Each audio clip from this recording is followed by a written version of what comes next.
بتحبي الإكلير لكن بتخافي انك تعمليه علشان ما يبوظش منك او تفشلي فيه. تعالي لما اقولك ازاي تعمليه بطريقة سهلة وبسيطة، وكمان الحشوة بتاعته اسهل من السهولة. يلا بينا ندخل على الوصفة ونشوف هنعمل ايه. الاول هنحضر الحشوة. معانا هنا كوبايتين من الحليب، عليهم معلقتين من بودرة الكاستر، وعليهم معلقتين كبار من السكر. نقلب الكلام ده كله مع بعض ويلا بينا نرفعهم على النار. ومع التقليب المستمر لغاية ما الكاستر ما يستوي يبقى ده شكله ولونه وقوامه، هننزل بالكاستر في اي بولة عندك، وبعد كده نغطيه بكيس تلاجة او باي حاجة عندك تغطيه بستريتش او اي حاجة علشان خاطر وشه ما ينشفش معانا، وبنحطه في التلاجة يرتاح. يلا بينا نحضر العجينة بتاعة الكلير. معانا هنا كوباية من المية عليها 100 جرام من الزبدة، يعني نص كوباية زبدة. بنسيبهم على النار، بعد كده بننزل عليهم بمعلقة صغيرة من الملح ومعلقة كبيرة من السكر، ونسيبهم على النار لغاية ما الزبدة دي ما تسيح خالص. وبعد ما الزبدة ساحت بالشكل ده يلا بقى نرفعها من على النار، وهيكون معنا كوباية من الدقيق متعدد الاستخدامات، وانا هنا استخدمت نوع الضحى. هننزل على طول بالدقيق على الزبدة بالشكل ده، ونقلب الدقيق مع الزبدة لغاية ما الدقيق يتغلف بالزبدة. بعد كده هنرجع بالحلة تاني على النار، ونبدأ نقلب علشان خاطر الدقيق يستوي معانا. وهعرف ازاي ان هو استوى؟ طبعا كل الدقيق الابيض ده هيختفي تماما، وتبدأ ريحة الدقيق تظهر معاكي كده، وتعرف اول ما الريحة تبدأ تظهر يبقى كده هو بدأ يستوي.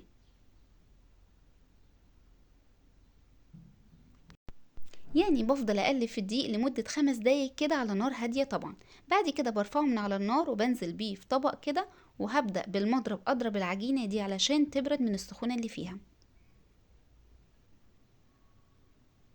بعد كده هيكون معانا 4 بيضات عليهم ورقتين فانيليا. بننزل بأول بيضة ونبدأ نضرب.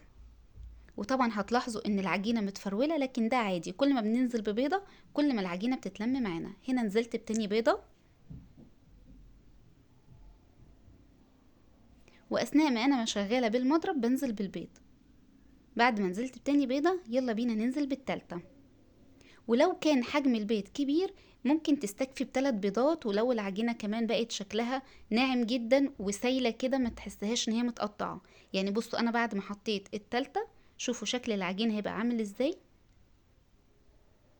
تحسوها مش ناعمة، ولما بترفعي المضرب كده لا بتتقطع منك، فهيبقى كده مش مظبوطة. فيلا بقى ننزل بالرابعة علشان نوصل للقوام المظبوط. هنا بصوا بقى بدأت العجينة تبقى مرنة معايا، وشايفين شكلها وقوامها ازاي، شايفين ما بتتقطعش ازاي، بتنزل بكل سهولة، يبقى كده تمام.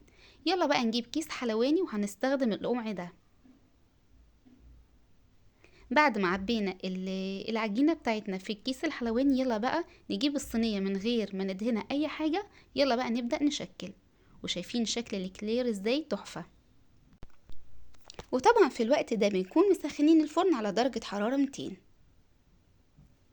شايفين شكل الإكلير ازاي؟ بجد خطير. والاطراف دي لو كانت في اي زياده ممكن تعدليها بميه، يعني بتبلي صابعك بالميه وبايديكي تبداي تظبطيها، او تعملي زي بيض ولبن وشويه فانيليا وبالفرشه بظبطها. المهم بقى عايزه اقول لكم ان الخطوه اللي جايه دي مهمه جدا، وهي يعني خطوه السوى. خطوه السوى دي الاول بنحط الاكلير في الفرن على درجه حراره 200 لمده 10 دقايق.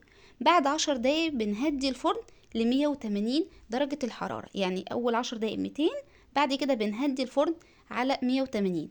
وبعد كده بنتعامل مع الكلير كأنه يعني كأنه كيكة، ما ينفعش نفتح عليه الفرن لمدة نص ساعة. لو فتحنا قبل نص ساعة ما تعدي هتلاقيه هبط معاكي وبقى شكله مش لذيذ، فبنسيبه خالص لغاية ما يستوي. ولو الفرن بتاعتك فيها مروحة هو هيحمر من فوق وتحت لوحده، لكن بعد نص ساعة او ساعة الا كده لقيتي ان هو بدأ كل الجوانب احمرت لكن وشه محمرش، افتحي عليه الشواية، لكن ما نفتحش عليه قبل نص ساعة. وده شكل الكلير بعد ما طلع، شايفين شكله ازاي؟ بجد خطير وتحفة. وعايزة اقول لكم وزنه خفيف جدا وهشة جدا. وهنشوف دلوقتي لما نفتح من ورا كده ونبدأ نعمل فيه فتحات علشان نحشيه هتشوفوا ازاي متفرغ وشكله جميل. بأي قمع بالشكل ده او مقورة او اي حاجة تستخدميها عندك، المهم نعمل فيها فتحات صغيرة بالشكل ده علشان نعرف نحشي الكاستر. بصوا شايفين ازاي الشكل الاكلير من جوه هش وخفيف ومتفرغ، بجد تحفة. هنا بقى انا جبت برضو كيس حلواني وحطيت فيه الكاستر، وهبدأ احشي الاكلير. طبعا لو ما عندكيش كيس حلواني او ما عندكيش القمع ده، ممكن تفتحيه زي السندوتش عادي وتحشيه بالمعلقة عادي جدا. وهنا بقى هبدأ احشي، واول ما تبدأ الحشو يطلع من بره كده هعرف ان هو كده خلاص اتحشى، وكمان هتحسوا ان وزنه تقل. بعد كده هنا معانا شوكولاتة خام مع معلقتين زبد، معلقتين زيت وسيحناهم على بخار مية او في الميكروويف، وبعد كده نبدأ نزين. بجد سهل جدا ومفهوش اي حاجة مخيفة، يعني انتوا بس امشوا على نفس الخطوات وخدوا بالكم من السوا كويس، علشان هو السر كله في السوا. بصدقوني بجد السر كله في السوا. وشايفين شكله ازاي خطير وباظظ كده من الحشوة، بجد طعمه تحفة.